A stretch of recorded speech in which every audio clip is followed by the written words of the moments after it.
bad things that happened. It was a session that was obsessed with guns, just obsessed with guns. We were not able to stop them from passing.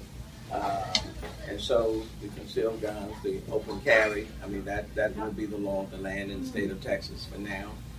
Guns on college campuses will be the law of the land, at least for now. Democrats did force it to be watered down. So even though college presidents must allow guns on their campus, they can determine to some degree where they will be allowed.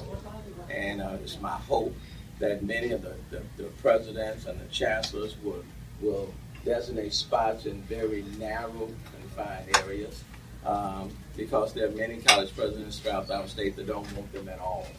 And so, but I think in this session, Democrats learned something, and that is when you get an opportunity to kill a snake, you kill the snake. And on Thursday night, we did have an opportunity to kill it. We were running out the clock. I will tell you, the speaker did make us a promise, and that was that if we allowed the bill simply to get through that round, that it would not come out of conference at all, and that it would not see the light of day.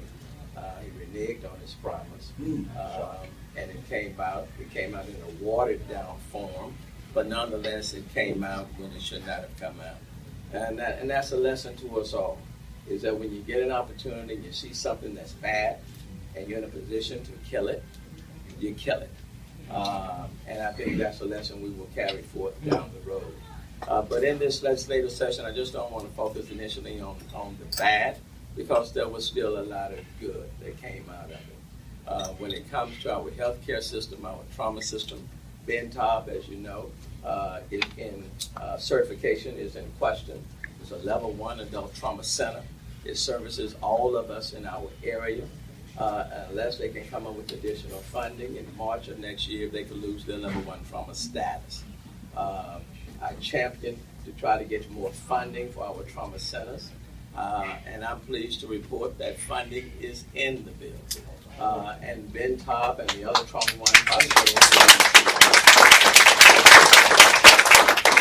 and that's a good thing. On mental health care, mental health treatment, for a long time, Texas has been like 51 out of 51. We started providing additional mental health funding last session.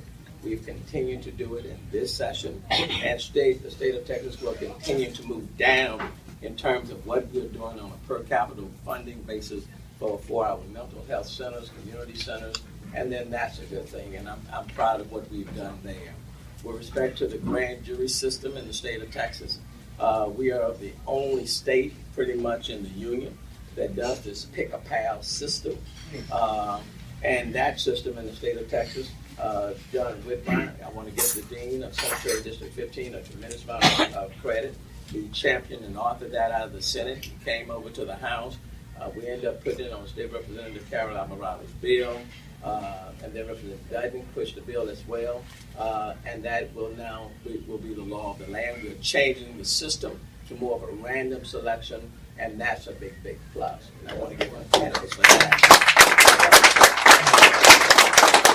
Our juvenile justice system has been in a state of flux. Again, I want to thank the dean.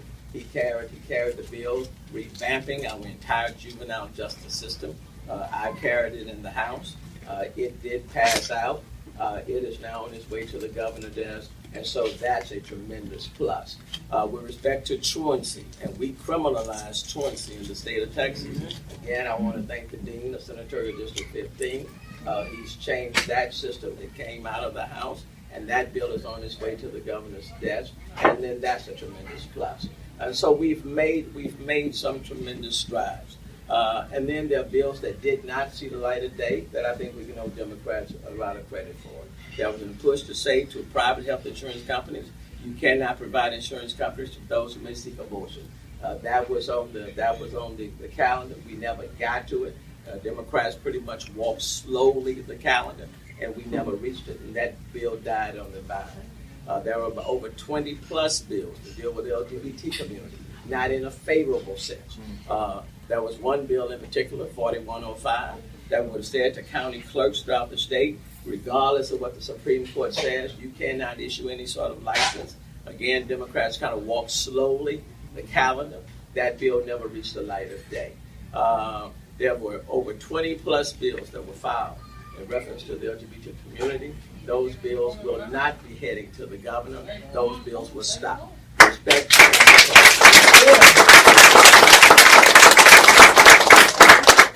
to labor, AFL-CIO. Where's that? I saw there he is. The volunteer dues checkoff bill.